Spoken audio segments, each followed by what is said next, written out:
Hey you, welcome back. I'm Nat from Nat's Numbers, also known as the Numerology Chick over on Instagram.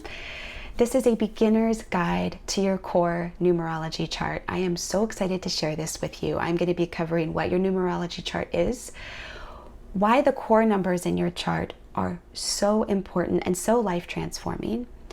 And I'm also going to be talking about what the core numbers in your chart actually mean. So my hope is that by the end of this video, whether you're a seasoned numerology buff or an absolute beginner, that you'll walk away with more clarity and more empowerment around your numbers so that you can finally get to work being yourself, not being a doormat for other people anymore, and step into that powerful purpose of yours. So let's dive right in. Okay, what is your numerology chart?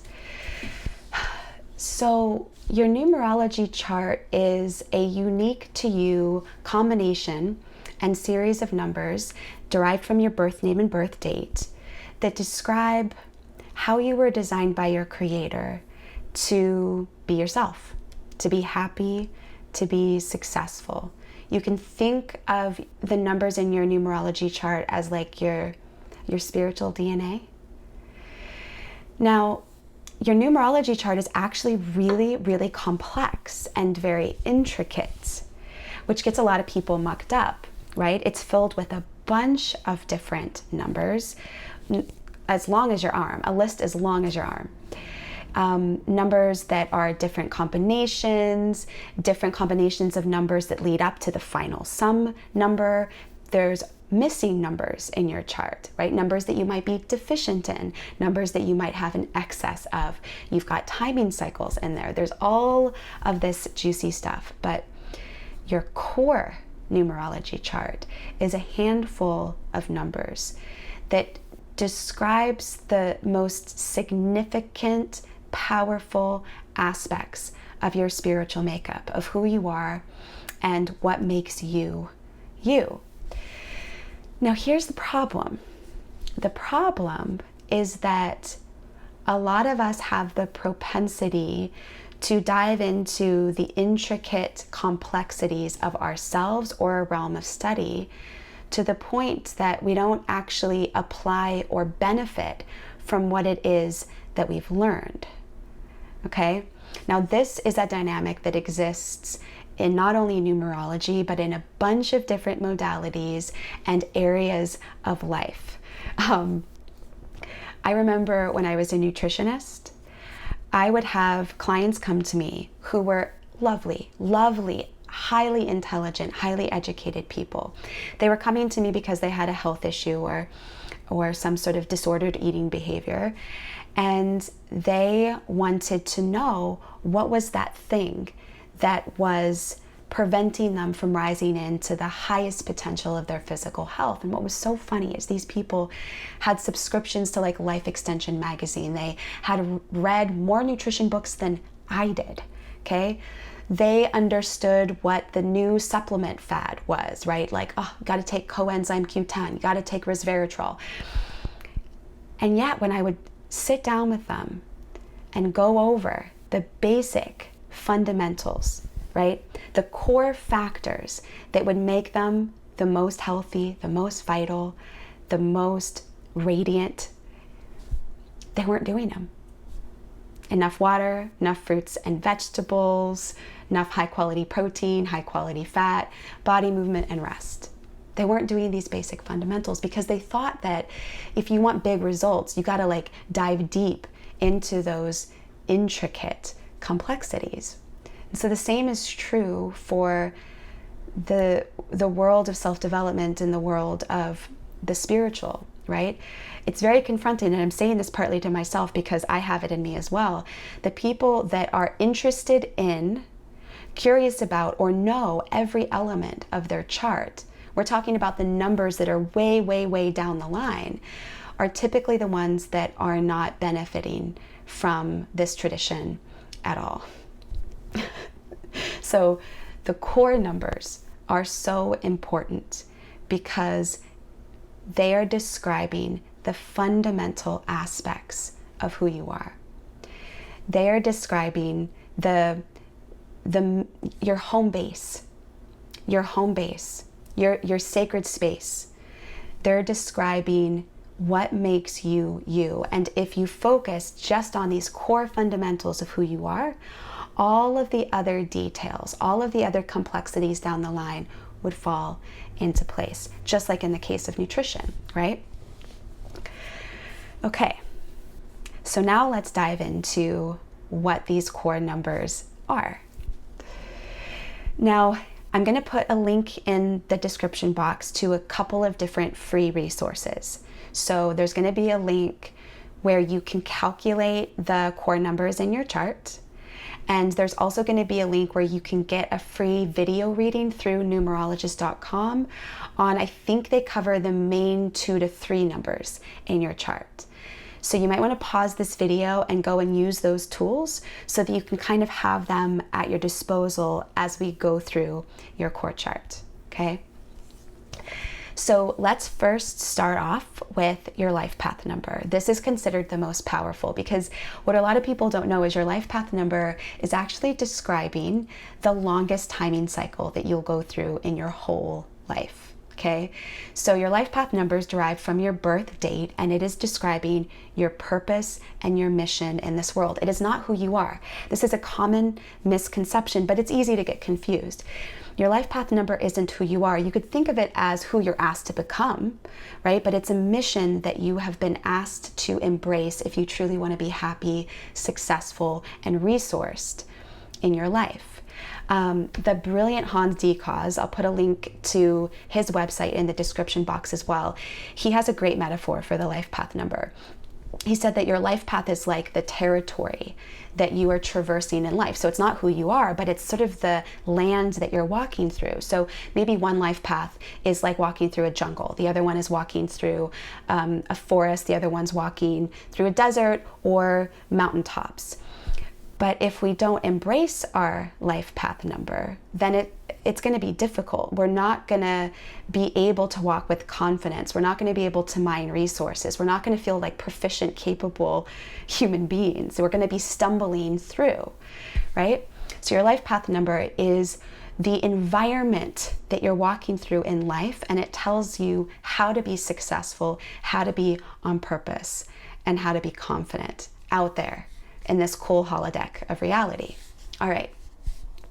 The second number in your core chart is called your birthday number. Now, to be honest, I don't really put a lot of energy into this one. Other numerologists do, but I don't. So your birthday number is the day of the month that you were born. So I was born on September 5th, so mine would be 5. If you were born on, October 22nd, yours would be 22. Your birthday number is talking about an extra clue of how to leverage the mission that we just discussed. So you could think of it as like this rocket pack, this booster, but I don't put a lot of energy into it when I'm working one-on-one in my private practice. All right, so let's move on then to the third number. The third number is your expression number, and this is one of my favorites. It's one of my favorites. So your expression number is derived from your birth name. I can do a whole video on this, but your birth name is what is printed on your birth certificate. So the thought process with this tradition is what is written on that birth certificate, even if it was changed, an hour later, a month later, a year later, what's written on that birth certificate is a signature of your soul, okay? So your expression number is derived from this name, and it describes who you are. It describes the primary gifts that you have to give yourself and others in the world, okay? This is one of my favorite numbers to work on because one of the things that I've seen with my clients is there is a great deficiency in the practice of being ourselves. There's a great deficiency in first honoring this gift that we have of who we are, and in holding other people in our lives or holding the situations that we're in our lives accountable to honoring and receiving these gifts. So your expression number is incredibly important. I mean, if you just sat with this number and worked on honoring, acknowledging these gifts, and then actively expressing them, like your career can skyrocket, your relationships can improve, it can be miraculous. Okay. The next core number is your heart's desire, or also it's called your soul's urge, and it's derived from the vowels of your birth name. Your heart's desire number is talking about a deep fundamental need. It's like a deep desire, it's a deep area of motivation. And what's so fascinating to me is that it's often repressed. It's because it's quiet, it's hidden, it's private. But you need this fundamental need to be met, to feel happy, to feel satisfied, to feel fulfilled, and to feel excited when you wake up in the morning. So oftentimes when people come to me and like they're going through the confidence code program that I have where we activate each of these numbers, they will either giggle when they hear what their heart's desire is, or they'll sob. Because it's this moment where we realize that maybe this fundamental need that we've had our whole life, that it's actually something that we were designed to receive. It is our fuel for our journey. And if we don't receive it, we will suffer for it. Okay? It's very, very important. Okay, the last number in your core chart is your personality number. And this is derived from the consonants of your birth name. Oh gosh, I love this one because when you read numerology books, they oftentimes talk about your personality number as sort of being the image that you project out into the world, which is, I think accurate to a certain degree. But they'll talk about the clothes that you might wear depending on the number and etc. And I don't think that it does this number justice. This is like, it describes how you bring great things into your life. It describes what makes you irresistible, attractive, and ultimately what makes you confident in social situations. Learning this can be a really, really fun, validating moment. I'm a 7 personality number, so the 7 is known as like the hermit. Also sort of the intellectual or the philosopher. When you have a 7 in your chart in general, you hate small talk and you want to just dive into deep things. But having it as my personality number is saying that the way that I'm going to be successful in the world is honoring this aspect of who I am. This is how I bring wonderful, great clients into my life. This is how I bring wonderful partners, wonderful friends, is by honoring this incredible gift that I have, okay? All right, so those are the core numbers in your numerology chart. I think that people think that to get great results, to have a spiritual awakening, to feel like an empowered co-creator in their life, that it's complex. It isn't. The greatest element of suffering that I see is happening right now is the delusion of sameness, thinking that we should be like other people or other people should be like us. By coming back down to the fundamentals of our purpose, of our greatest gifts, of our deepest needs and desires, and of our attraction factor, we're able to finally presence ourself. We're able to finally grow skin and no longer be a doormat for other people, no longer be pushed around, and no longer alienate other people because we're trying to get them to change so that we can finally be who we want to be. Knowing your core numbers and honoring them is a game changer. I'm so passionate about this. And ultimately, my goal is to give you this information so that by the time that you're on your deathbed, that you can look back on your life and go, I know exactly how I was designed by my Creator to be happy, to be me, to be authentic, to be successful, and I honored it. That is ultimately the deeper purpose behind numerology. So, if you guys enjoyed this and you want more of this content about numerology, about spiritual stuff, make sure to subscribe, share with friends, and give it a like. I'll be posting 1 video a week. All right, guys, can't wait to hear from you below. Let me know how you're doing and what you think about your core numbers. I'll talk with you soon.